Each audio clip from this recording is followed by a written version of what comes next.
ආයිබෝවන් මේ විදිහට ඇනේ තද කළොත් ලොකු විනාශයක් වෙනවා. ටයර් මාරු කරනකොට කවදාවත් මේ වැඩේ කරන්න එපා. ඔයාට හරියට ටයර් එකක් මාරු කරගන්න පුළුවන්ද? ඕක නම් කාටද බැරි කියලා ඔයා අහයි. ඒත් ඔයාලා දන්නවද ඔයාලා රෝද ගලවනකොට සවි කරනකොට ඇනේ හරියට සවි කළේ නැත්නම් ලොකු ඇබැද්දි වලට මුහුණ පාන්න වෙනවා කියලා. ඉතින් ගෑරේජ් එක අද මේ සුවිශේෂී වීඩියෝවෙන් කතා කරන්නේ අන්න ඒ පිළිබඳවයි. රැඳෙන්න මේ වීඩියෝවේ අවසාන තප්පරේ වෙනකල්ම. ඔයත් කවදා හරි මේ වගේ සිදුවීම් වලට මුහුණ දීලා තියෙනවද? ඔයාගේ වාහනේ ටයර් එකේ පැච් එකක් ගිහිල්ලා. දැන් ස්පෙයා වීල් එකක් දාගන්න ඔයාට ටයර් එක ගලවන්න ඕනේ. ඒත් ඔයාට ගලවන්න බෑ. ඒතරම් සවිමත්ව ඇන සවි වෙලා. මේ වගේ දෙයක් වෙන්නේ ඔයාගේම පෙර වැරදි නිසා වෙන්න පුළුවන්. පෙර වැරදි කියන්නේ ඔය ඇන උනත් තද කරන ප්‍රමාණවල් තියෙනවා. ඊට වඩා තද කළොත් වාහනේ ධාවනය වෙනකොට රත් වෙලා මේ ලෝහමය කොටස් ප්‍රසාරණය වෙලා තවත් තදින් සවි වෙනවා. ඉතින් අද අපි කතා කරන්නේ වාහනයක රෝද මාරු කරන හරි විදිහ ගැන. ඒ වගේම මෙහෙම වාහනයක ඇන ගොඩාක් තද වෙලා තියෙනවා නම් බුරුල් කරගන්න ලේසි ක්‍රමයකුත් අපි අද කියලා දෙනවා. මේකට භාවිතා කරන්නේ එදිනෙදා භාවිතා කරන්න පුළුවන් දේවල්. ඉතින් ඔයා කොහොමද දන්නේ ඔයාට මේ වගේ දෙයක් වෙලා ඇනයක් තද කරන්න උනොත් ඇන සවිකලේ નિયમિત ප්‍රමාණයටද එහෙමත් නැත්නම් වැඩිපුර තදටද කියලා? එහෙමනම් යතුර දාලා පයින් පහළට තද කළාම මේ ඇනේ ගැලවෙනවා. ඒ කියන්නේ කකුලෙන් බුරුල් කරගන්න පුළුවන්. ඉතින් ඔයාලගේ වාහනේ රෝදෙත් નિયમિત ප්‍රමාණයට වඩා තදින් සවි වෙලා තියෙනවා නම් කාර්මික ශිල්පියෙකුගේ සහයෝගය ඒ සඳහා ඔයාට ලබා ගන්නට වෙනවා. එහෙම නැත්නම් මේ යතුරට පයිප් එකක් වගේ යොදලා දිග වැඩි කරගෙන පහළට වැඩිපුර බලයක් යොදන්න වෙනවා. ඒ වගේම මේ ඇන තද කරන්න ඕන පැති තියෙනවා. වැරදි පැත්තට තද කළොත් මේ වගේ ඇබැද්දි වලට මුහුණ පාන්නවාට සිද්ධ වෙනවා. ඒ නිසා ටයර් එකක් ගලවන්න ඕනේ කොහොමද කියලා හරියටම ඔයාට දැනගෙන ඉන්න වෙනවා. කොහොම හරි ඇන වැඩිපුර තද වෙලා නම් මේක ගලව ගන්න ලේසිම ක්‍රමයක් තියෙනවා. ඒක තමයි ඇනේ උඩට කොකා කෝලා දාන එක. ඊට පස්සේ ටිකක් වෙලා තියෙන්න අරින්න. ඇනේ නිකන්ම බුරුල් වෙනවා. ඒත් සමහර අවස්ථාවන් එනවා ඇනේ කොහොම කරලවත් ගලව ගන්න බැරි. එතකොට ඔයාට මේ සඳහා විශේෂඥ සහාය ලබා ගන්නට සිද්ධ වෙනවා. ඔයා වාහනයක රෝද ගලවන්න කලින් සමතලා මතු පිටක් මතට මේ වාහනය ගෙනියන්න ඕනේ. ඒ වගේම මේක තද පොළොවක් වෙන්නත් ඕනේ. මොකද මෘදු පසක් තිබ්බොත් ජැක් එක සවි කළාම මේක කිනා බහින්න පුළුවන්. මුලින්ම කරන්න ඕනේ වාහනේ හෑන්ඩ් බ්‍රේක් එක ඇදගන්න එක.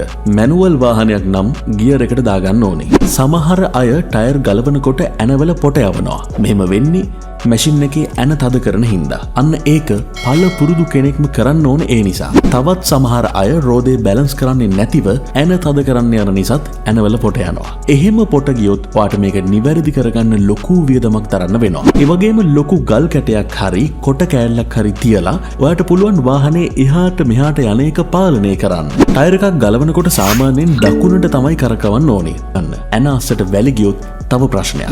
සමහර රෝදවල ඇන 4ක් තියෙනවා. සමහර රෝදවල ඇන 5ක් තියෙනවා. සමහර රෝදවල ඇන 6ක් තියෙනවා. මුලින්ම ඇන ටික බුරුල් කරගන්න. ඊට පස්සේ ජැක් එක ගහලා වාහනේ පොඩ්ඩක් උස්ස ගන්න. ඊට පස්සේ ඇන සම්පූර්ණයෙන්ම ගලවලා ඉවත් කරන්න. ඊට පස්සේ රෝදය වාහනයෙන් ඉවත් කරගන්න. ඊට පස්සේ ඔයා ස්පෙයා වීල් එක හරියට සවි කරගන්න. පස්සේ මේ ඇන රිංගලා ඊට පස්සේ යතුරෙන් වෙනම තද කරන්න ඕනේ. සමහර රෝදවල ඇන 4ක් තියෙනවා. ඇන 4ක් තියෙනවා නම් මුලින්ම අපි සමාන්තරව තිබෙන ඇන දෙකක් මුලින්ම තද කරගන්න ඕනේ. එතකොට ටයර් එක පැත්තකට හැරෙන්නේ නැහැ. ඇන 5ක් තියෙනවා නම් ත්‍රිකෝණාකාරව තිබෙන ඇන ටික මුලින්ම තද කරන්න ඕනේ. ඊට පස්සේ අනෙක් ඇන දෙක තද කරන්න ඕනේ. හැබැයි මුලින්ම සම්පූර්ණයෙන්ම තද කරන්න යන්නත් එපා. ටිකෙන් ටික තමයි ඇන තද කරන්න ඕනේ. මුලින්ම කරන්න ඕනේ හේතු කරන එක විතරයි. ඊට පස්සේ ඇති ගානට මේ ඇනේ තද කරගන්න. වැඩි තද කරන්න ගියොත් ඇනේ කඩලා යන්න පුළුවන්. ඔයාට මේ ගැන තේරුමක් නැත්නම් එක්ක මේක දක්ෂ කාර්මිකයෙකු ලවා කරගන්න. ඒ කරනකොට හොඳට මේක බලාගෙන ඉන්න. එක පාරින් මේ වැඩේ අල්ලගන්න කෙච්චර අමාරු නැහැ. නැත්නම් ඇන සවි කරලා දක්ෂ කාර්මිකයෙකුට කියලා චෙක් කරගන්න. වාහනය ගැන සැලකිලිමත් වෙන ඔයා වාහනේ ටයර් ගැන අවධානයෙන් ඉන්න එක අනිවාර්ය කරුණක් වෙනවා. අඩුම ගානේ මාසෙකට සැරයක්වත් ටයර් වල හුලන් බලව ගන්න කියලා තමයි නිර්දේශ කරලා තියෙන්නේ. මේක ගොඩාක් ලේසියෙන් ෂෙඩ් එකකින් කරගන්න පුළුවන්. මේ ටයර් වල ප්‍රෙෂර් එක හරියටම තියෙන්න ඕනේ. ටයර් ප්‍රෙෂර් එක එක්කෝ નિયમિત අගයට වඩා අඩු වෙන්න පුළුවන්. නැත්නම් වැඩි වෙන්න පුළුවන්. ඔය කොයි විදිහට දුවන එකත් වාහනයට නම් හොඳ නැහැ. ප්‍රෙෂර් එක අඩු වුනහම ටයර් එකේ පාරත් එක්ක ගැටෙන වර්ගඵලය වැඩි වෙනවා. එතකොට පාර හා ටයර් එක අතර ඝර්ෂණය වැඩි වෙනවා. මෙහෙම වුණාම ටයර් රත් වෙන්න පුළුවන්. එහෙම වෙලා ටයර් එක පිපිරෙන්නත් පුළුවන්. ටයර් එකේ ගෙවීමත් වැඩි.